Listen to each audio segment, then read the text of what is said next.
Stop Killing Games is an absolutely incredible initiative being headed up by someone called Accursed Farms on YouTube. His name's Ross. He's a really cool, down-to-earth guy, and he's just trying to make a difference for gaming. He really cares about these older games, doesn't want them to go away, doesn't want us to be left out high and dry without any way to play them. And this is something that a lot of us should be used to, right? The Crew is a very commonly used example, a game by Ubisoft. Just games that are taken offline, people who bought this game for $70 or maybe $60 back in that time when that game first came out, $60 spent and no more game to show for it, no way to play it. It's not being maintained anywhere except for on community servers. And these community servers keep these games alive. It lets communities thrive around these games until the developer or publisher or both or some combination, right, takes those community servers down. And so this is probably the main point of Stop Killing Games. There's some other minor points to it, but the main point is don't let developers or publishers kill off these community-driven and passionate projects to keep these games alive. Why not allow the community to be able to create a server, pass on the code even, give the actual code for the game so that the community can put together a really good faith made version or server for these games to stay alive and be supported by the community. It's really frustrating. It's really frustrating that there is no law or clause or anything about this that exists already. But games is really the only thing where you can pay full price for something and then it goes away. It just gets taken from you and you can never experience it again. It's really odd, really not consumer friendly. So in that sense, we're basically paying for a rental, like a long-term rental of a video game, or essentially like a license that can be revoked at any time for these video games. And so that's what Ross at Accursed Farms is trying to accomplish here with these petitions. He's trying to get it so that laws are made, or at least to have the government look closer at this issue and hopefully have laws made to make consumers have an option here, to be able to make our own community servers to keep our games alive in a way that we can enjoy for years to come. And so that sounds pretty good, right? I mean, there's not really a negative aspect to that at all. It's really just people wanting to be able to play their games. As long as you're a gamer, or even people who aren't gamers who can just understand wanting to be able to enjoy your hobby or passion, you know, you can understand that this is a good thing. But some people don't see it as a good thing somehow, or have some sort of twisted view of it. And yes, I'm talking about Pirate Software. I don't know what has that guy so arrogant, so egotistical, so just completely off his gourd, and specifically about Stop Killing Games as well. It's just wild. I mean, this guy is a game developer. Maybe not a super accomplished one, because he does have a game, that Heartbound game that's been in early access for like 8 years or something, but still, he makes games. And he plays games, as far as I know.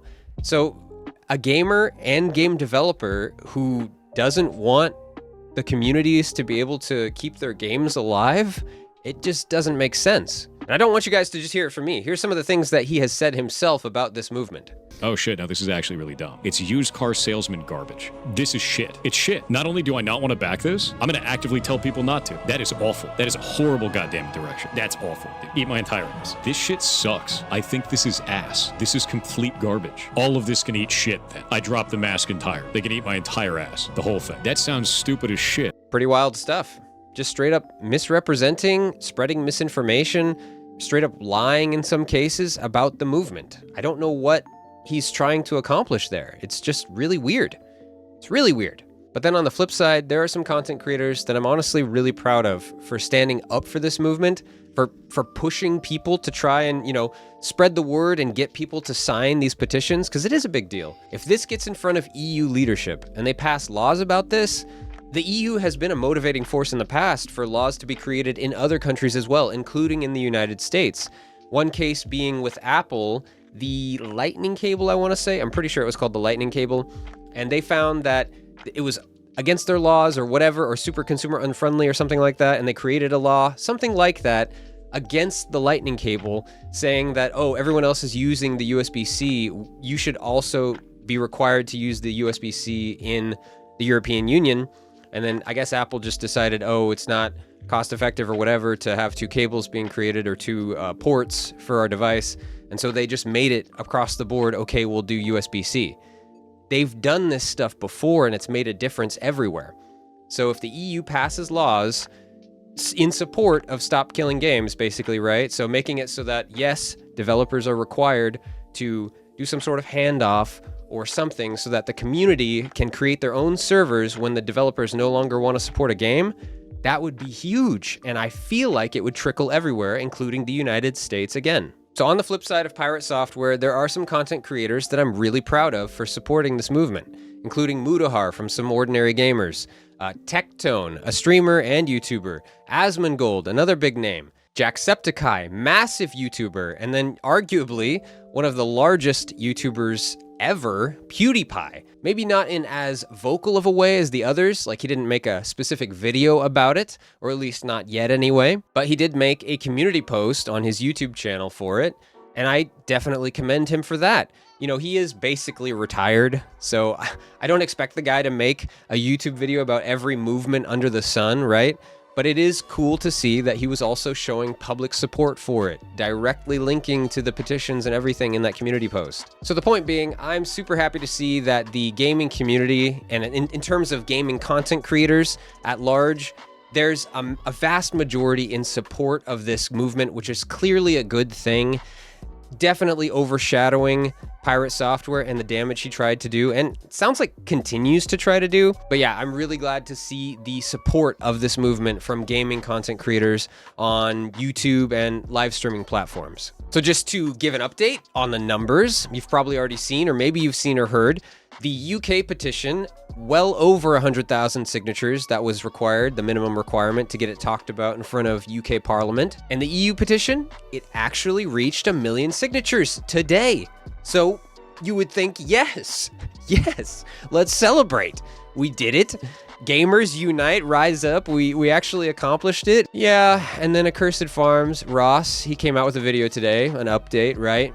And he's basically letting everybody know that, you know, possibly 30, maybe even 40% of signatures are apparently not counting or are not going to be counted because they were done incorrectly. Like people just not able to even check and make sure they wrote their names out correctly, things like that. So the movement is not done, even though it looks on the surface like it is. I guess the point of this video is to show the history of the movement and then to say, please, everybody, continue to spread the word. We are not done. We have until July 31st, so we've got almost a full month here to really push.